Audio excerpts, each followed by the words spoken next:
வணக்கம். இன்றைய நேர்காணலில் காங்கிரஸ் கட்சியினுடைய மூத்த பிரமுகர், பொருளாதார நிபுணர் மற்றும் சர்வதேச அரசியல் திறனாய்வாளர் ஆனந்த் சீனிவாசன் அவர்கள். சார் வணக்கம். சார் வணக்கம். Sir, Jio politics, world politics தொடர்ச்சியா பேசுறீங்க நீங்க. அதனுடைய உலகத்தில் ஏற்படுகிற மாற்றங்கள் நமது ஆசிய அளவில், இந்திய அளவில் என்ன மாதிரியான பொருளாதார தாக்கத்தையும் அரசியல் தாக்கத்தையும் ஏற்படுத்திக்கிட்டு இருக்குன்னு தொடர்ச்சியா கூர்மையா கவனித்து பேசிட்டு வரீங்க. இப்போ உலகமே கவனித்து கொண்டிருப்பது ட்ரம்ப் வந்துட்டாரு அப்படிங்கிறது. பொதுவாகவே அமெரிக்காவை ஒரு பிக் பிரதர் ஆட்டிடியூடா இருக்குங்கிற விமர்சனம் பொதுவா இருக்கும்.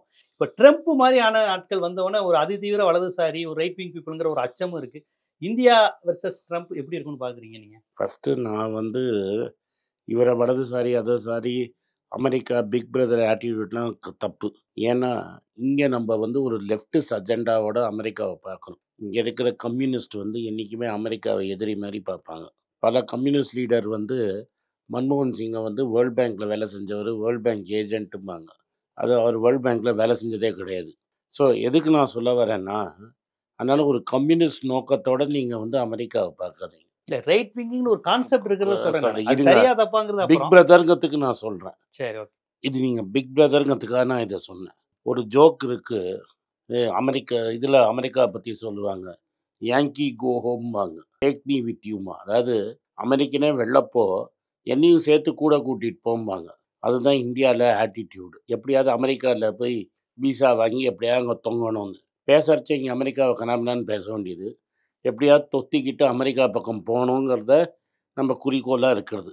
ஏன்னா இதை நம்ம கரெக்டாக புரிஞ்சுக்கணும். நம்ம எங்கேருந்து பேசுகிறோங்கிறத புரிஞ்சுக்கணும். கார்த்தால நீங்கள் ஒரு எக்ஸசைஸ்க்காக இப்படி மவுண்ட் ரோட்டில் வாக்கிங் போனீங்கன்னா, இந்த யுஎஸ் எம்பசி வாசலில் எவ்வளோ கியூ இருக்குன்னு பாருங்கள். பார்த்தீங்கன்னா 2 மைல் கியூ இருக்கும். சோவியத் யூனியனுக்கு இங்கே எம்பசி இருக்குது.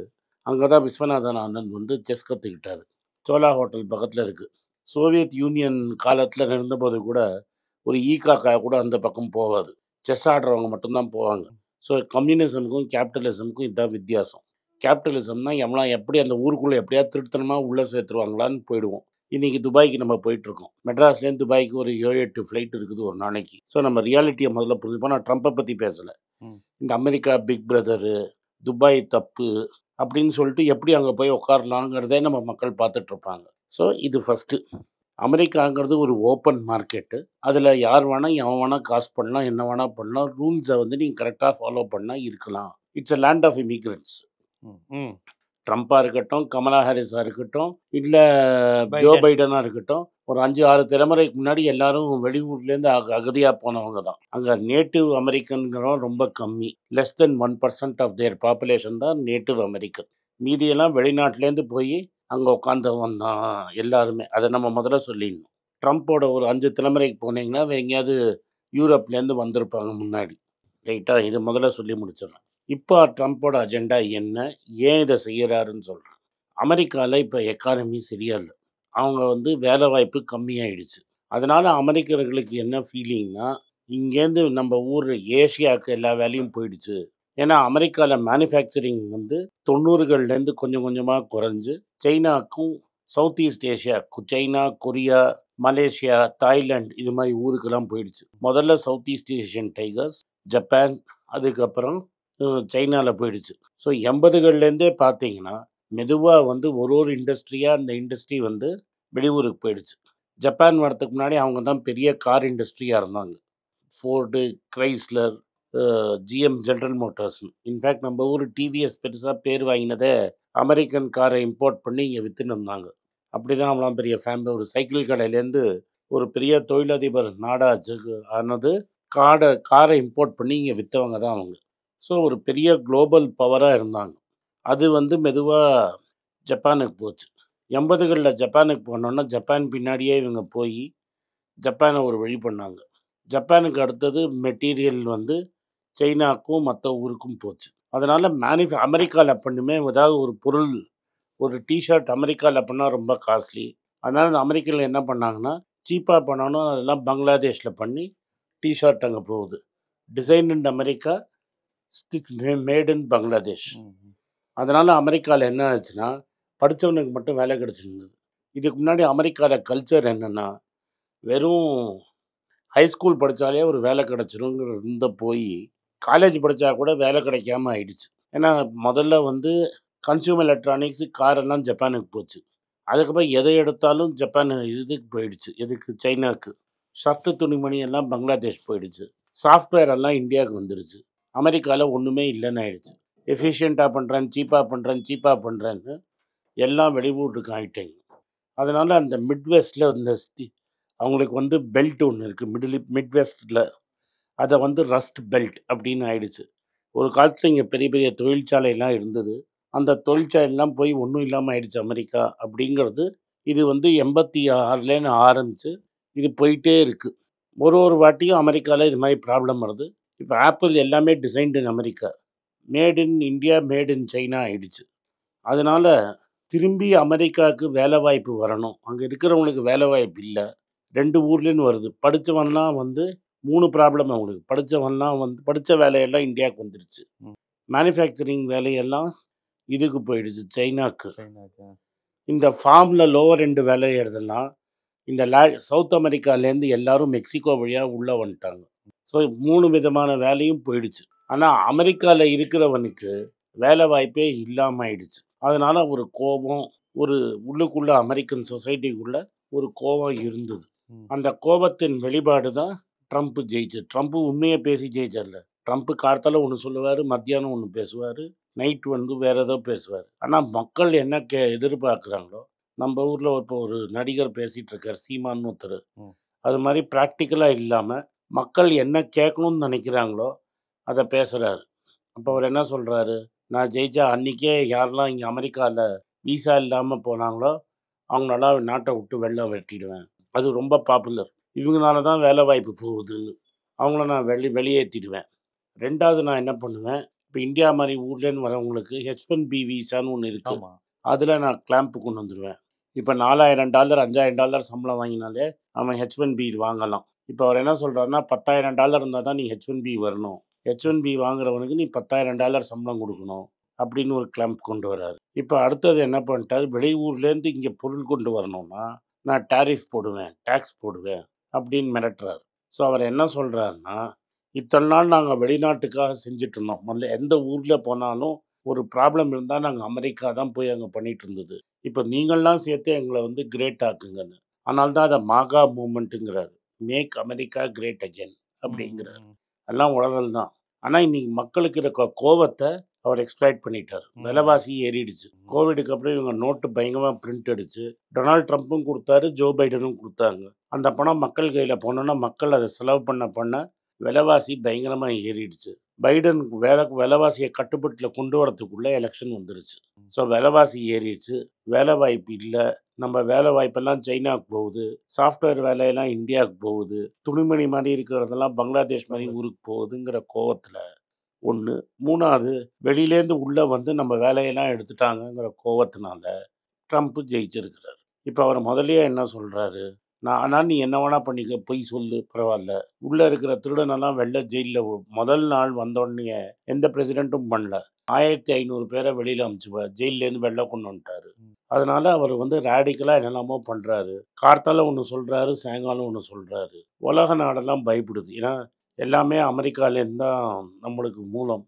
பிஸ்னஸ்ஸு பெரிய பெரிய கம்பெனிலாம் அங்கே இருக்குது. நீங்கள் பார்த்தீங்கன்னா அமேசான் தலைவர், ஃபேஸ்புக் தலைவர், நம்பூர் சுந்தர் பிச்சை, எல்லாரும் எலான் மஸ்க் எல்லாரும் கைகட்டி நின்றுருந்தாங்க.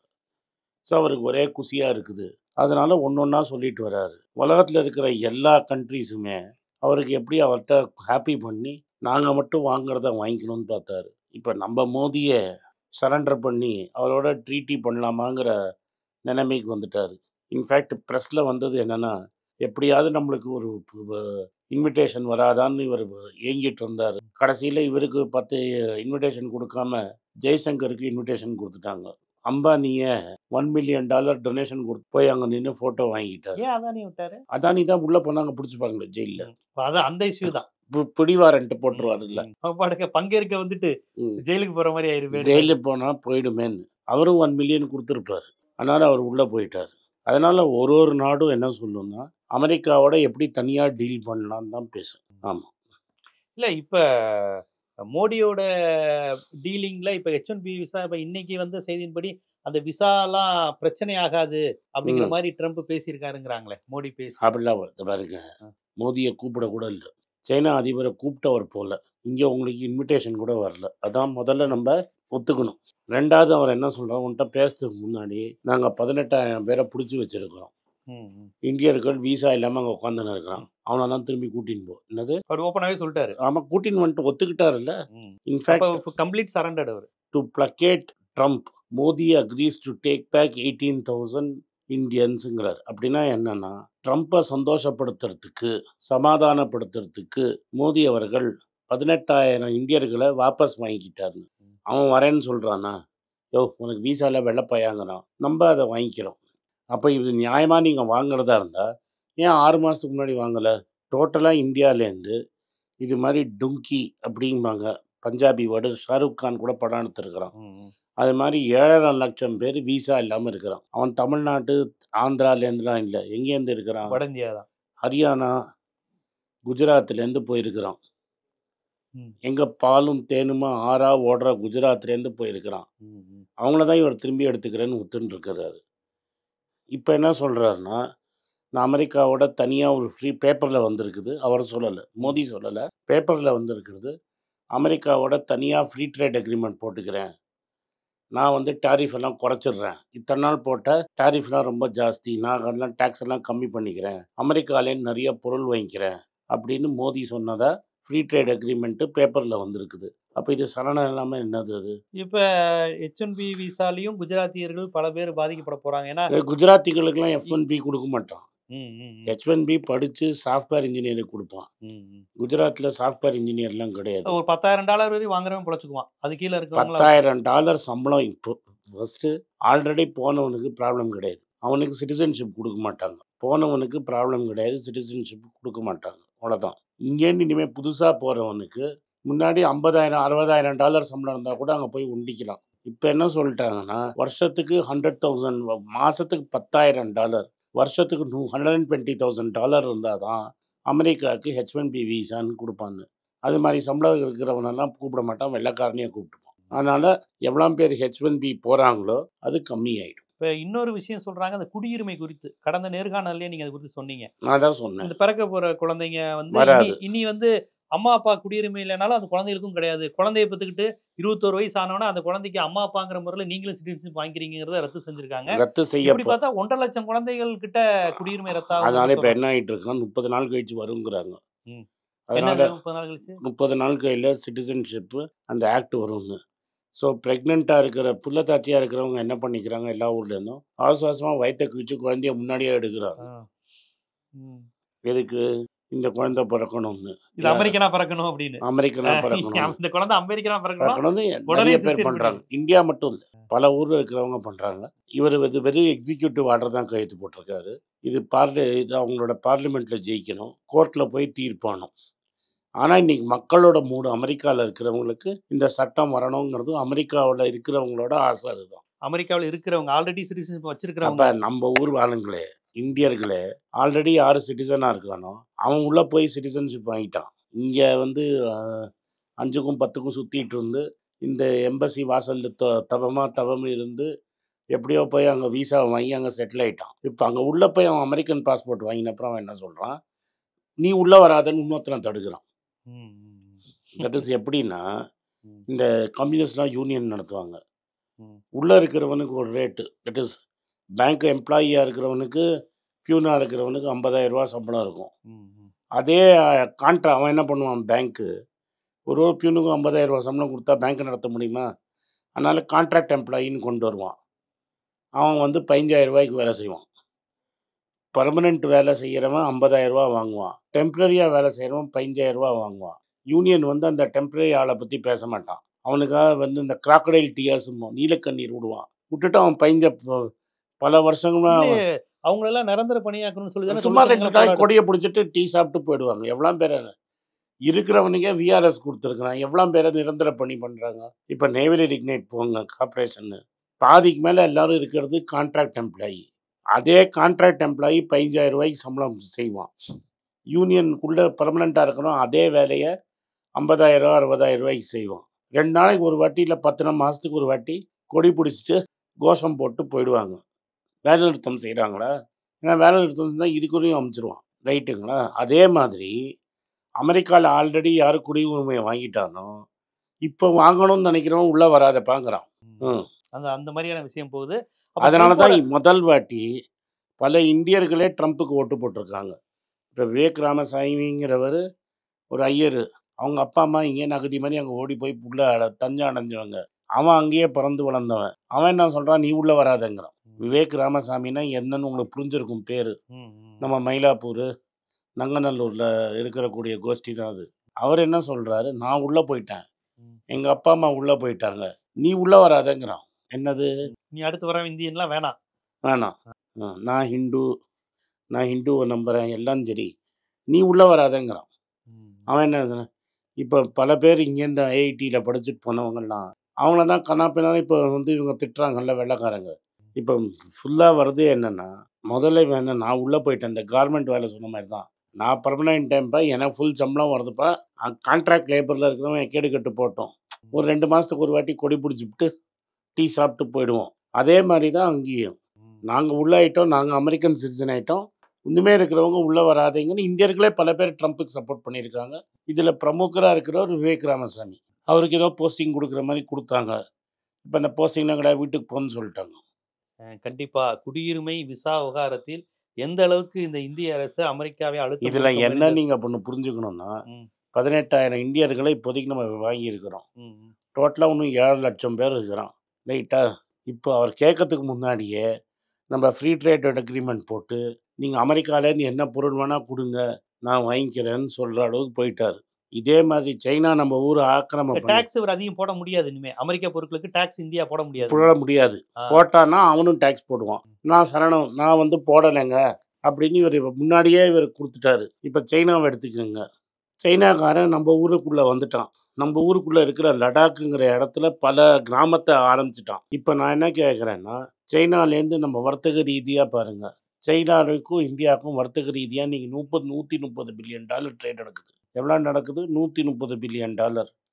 நம்ப நம்ம சைனாவுக்கு அனுப்புறது 25 பில்லியன் டாலர். 105 பில்லியன் டாலர் நம்ம சைனாட்டேருந்து எக்ஸ்ட்ரா வாங்குறோம். ரைட்டா? 105 பில்லியன் டாலர் நம்ம எக்ஸ்ட்ராவா வாங்குறோம் சைனாட்டேருந்து. நம்ம எக்ஸ்போர்ட் பண்றது 25, நம்ம இம்போர்ட் பண்றது 130. 105 பில்லியன் டாலர். ஒரு டாலருங்கிறது ரூ. 87. ஒரு பில்லியன்ங்கிறது 8,700 கோடி ரூபா. 8,70,000 கோடிய இந்தியாலேருந்து சைனாக்கு நம்ம தானவாத்து குடுத்துட்டு இருக்கிறோம். என்ன அங்கேருந்து எக்ஸ்போர்ட் பண்றோம், நம்ம இம்போர்ட் பண்றோம்.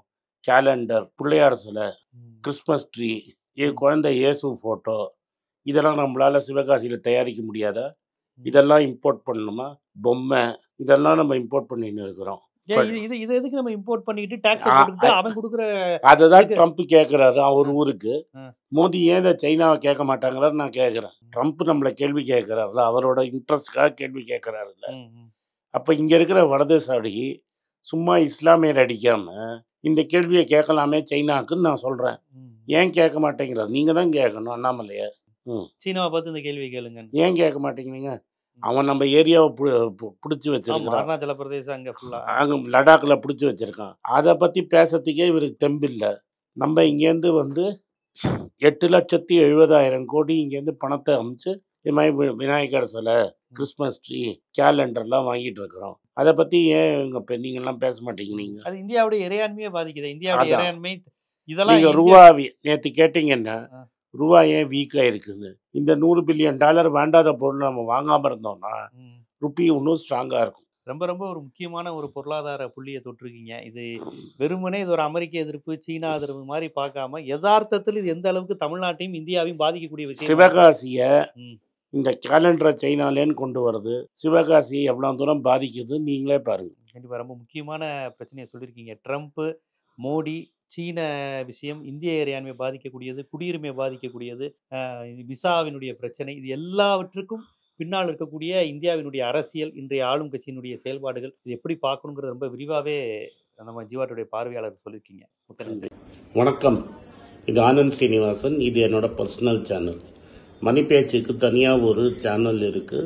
அது டெலிகிராஃப் சேனல். இது என்னோட பர்சனல் சேனல். நான் என்ன நினைக்கிறேன், நான் வந்து தத்துவ பேச்சை பற்றி என்ன பேசுகிறேன், நான் வந்து பொருளாதாரத்தை பற்றி என்ன நினைக்கிறேன், ஜென்ரல் பொருளாதாரத்தை பற்றி நினைக்கிறேன், என் ஐடியாலஜியை பற்றி நான் என்ன நினைக்கிறேன், என்னோடய ஃபிலாசபி, என்னோடய நம்பிக்கை, ரமண மகரிஷி, சார்லி மங்கர் பற்றிலாம் என்ன நினைக்கிறேன்னு இதில் பேசுவேன். இதில் வீடியோ அப்டேட் அப்பப்போ வரும். நீங்கள் சப்ஸ்கிரைப் பண்ணிங்கன்னா என்ன நீங்கள் பர்சனலாக ஃபாலோ பண்ணுறீங்க. இது மணி பேச்சு இல்லை, இது இன்வெஸ்ட்மெண்ட் இல்லை.